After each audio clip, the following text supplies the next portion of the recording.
particularly after? There's one thing that I've been looking for 30 years, and I've never even seen it. In 1850, the Royal Caledonian Curling Club published a curling map of Scotland. It showed the location of the curling pond of every member club. And I have sought for... Sorry, could we just ask that question again? Could you just feed back? Get out of shot. No, because I don't want that shadow cast. Right. Yes, it was, Are we okay on tape, Simon? no. Okay. You have a fantastic collection, David, but every collection, I suspect, has its gaps. Is there anything that you're particularly after that you haven't managed to track down yet? There's one thing that I've been looking for over 30 years. The Royal Caledonian Curling Club in 1850 published a curling map of Scotland. On it were marked the location of the curling ponds of every member club. And I have sought in vain for 30 years. None of the national collections, none of the big hooses, nobody seems to have a copy of this. And yet I know from the accounts of the Royal Caledonian Curling Club that at least 150 were sold.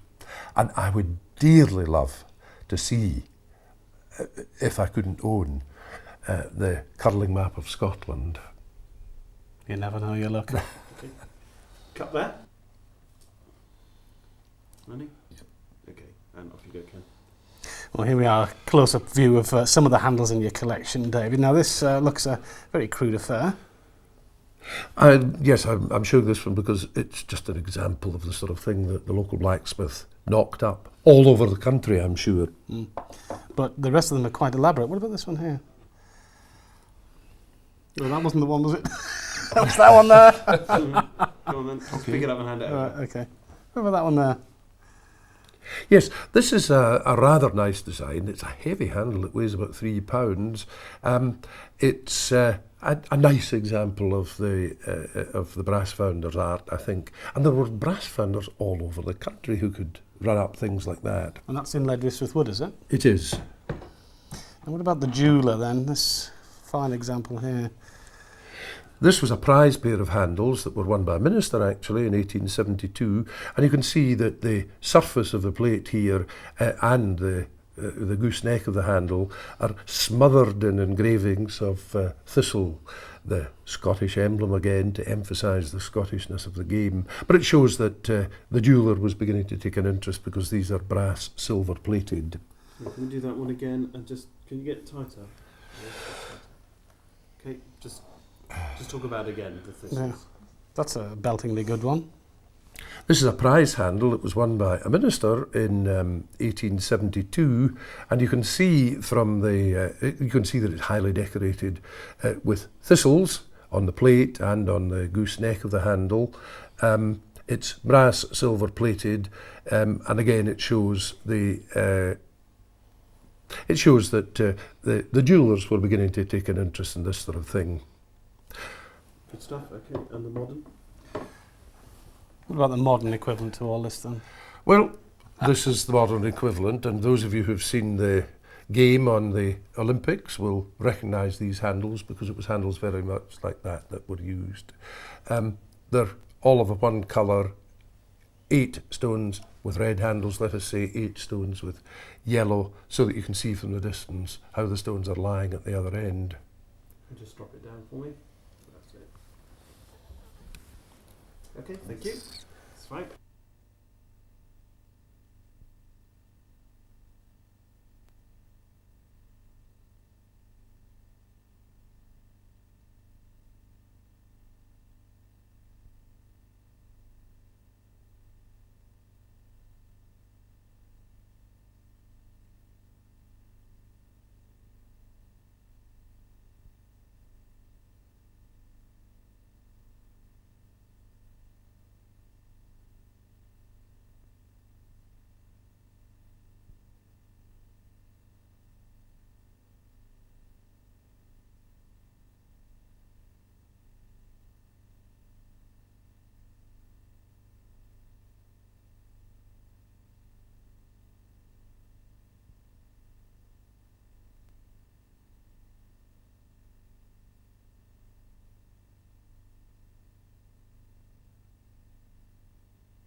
in 3.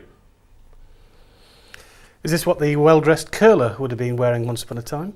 Well, it's what the well-dressed curler in very few clubs in Scotland wore. This one is from Breadalbane, Aberfeldy Curling Club, and it was one of only about 3 or 4 curling clubs in the whole country that ever had their uniform. But as you can see, it's a magnificent heavy coat, lined in Campbell of Breadalbane tartan. And the trousers are Campbell of Breadalbane tartan as well, as is the headband to the tam o' shanter, which sadly is a little small for your magnificent head. And the buttons are embossed with the name of the club. What would he wear on his feet? Ordinary leather shoes. It must have been very, very difficult keeping his feet. Nowadays, the sole of the curling shoe, or one of them, is grippy. That's more like a yachting sole, I would think. That was a bit coming out of the game action. And what would he wear on his feet? At the time of this uniform, they just wore leather-soled shoes, and it must have been very difficult stopping yourself sliding around on the ice. When galoshes came in, they put galoshes on to stop themselves slipping. Nowadays, we have deliberately slippy soles. This is a modern curling shoe. In fact, it's my shoe. And you can see that the left sole has plastic designed to be slippy, and the right sole has a gripper on it, a bit like a yachtsman's shoe to give you a grip on slippy surfaces. So one pushes with that foot and slides with this one. Jim came back up in the room. Yeah, I know. Sorry. Here we go. Stand back. All right. And And what about... and what would he wear on his feet? At the time of this uniform, he would just wear ordinary leather-soled shoes, which must have been very, very slippery. When galoshes came in, they put them on, and that gave them a bit more safety on the ice. But it's curious, nowadays, most curlers have a slippy sole, designed to be very slippy, to enable one to slide along the ice, and a grippy sole, which is designed to give you momentum, to enable you to push yourself along so that you slide on the other sole. These are my curling shoes. okay, I would like to do that once more. Right? Yeah. And what would he wear on his feet? At the time this curler was around, he would have been wearing just ordinary leather-soled shoes, and they didn't give you much grip on the ice. They must have slid around quite a lot. When galoshes, rubber galoshes came in, that gave them a bit more security on the ice. But the curiosity of that is that nowadays we deliberately wear shoes when we're curling, one of which is a very slippery sole, that's the left shoe, and one of which has a grippy sole, the right shoe. The purpose is to push yourself along with the grippy sole and slide along like, as we say in these parts, a big wain, like a big child, over the surface of the ice. Good stuff, cut. Nice.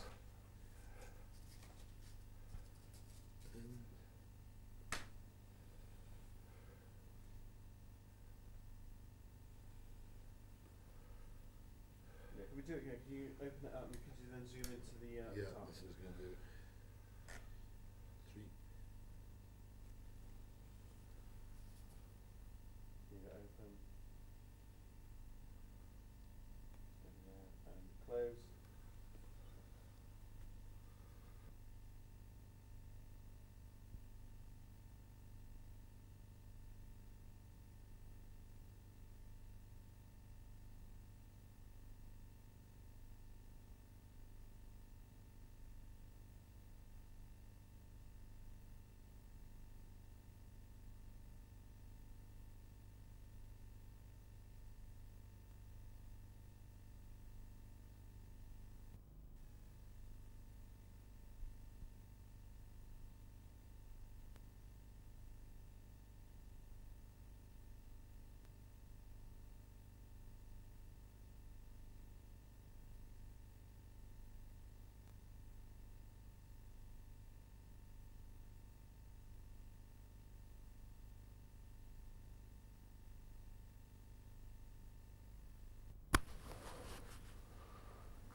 Off you go.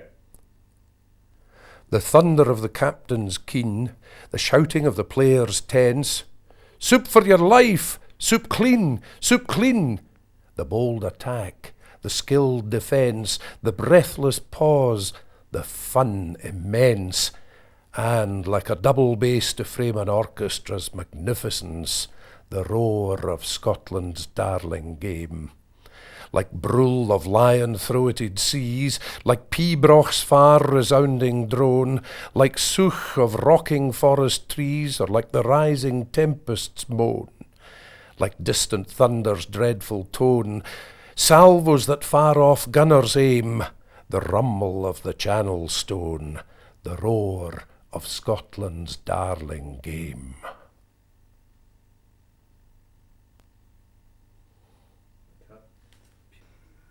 Speed.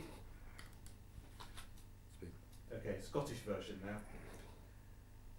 The thunder of the captain's keen, the shouting of the players tense. Soup for your life! Soup clean! Soup clean! The bold attack, the skilled defence, the breathless pause, the fun immense. And like a double bass to frame an orchestra's magnificence, the roar of Scotland's darling game.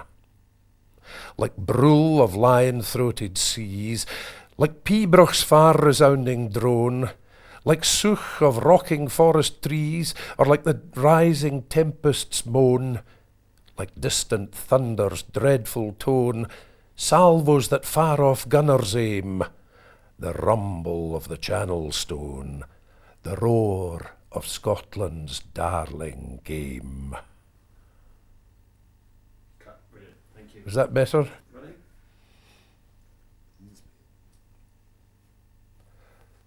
When winter muffles up his cloak, Oh, And- still there. And off you go. when winter muffles up his cloak and binds the mire like a roke, when to the lochs the curlers flock with gleesome speed, wobble they station at the coke. Tam Samson's did.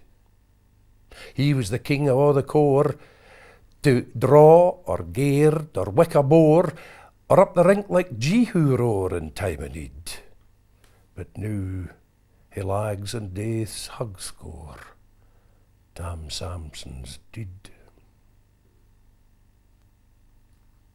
Cut. Thank you.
Okay, camera action. Good afternoon, Sheriff. Am I supposed to say good afternoon? Yeah, no, you're supposed to look sternly and say whatever. I'm looking for your hand now, Darren. Okay, camera action. Good afternoon, Sheriff. Tell us a little bit about the history of curling in Scotland. Well, Once more, could I have a good afternoon back? So when do you want this divorce? Right, okay, here we go. Camera action. Good afternoon, Sheriff. well, it's nice to welcome you to my chambers here in Kilmarnock. Now, we're here not on a matter of law, but on curling. Can you, no, bollocks. Okay, here we go. Stand by. Camera action. Good afternoon, Sheriff. Well, it's nice to welcome you here to my chambers in the Sheriff Courthouse in Kilmarnock. Now, I'm glad to say we're not here on a matter of law, but to investigate curling. Can you tell us a little bit about the history of the game in Scotland? Well, I think, as you already know, it began in, as far as we're aware, in the 16th century. But by the end of the 18th century, there is no doubt that curling was the Scottish game. It was played all over lowland Scotland at that time.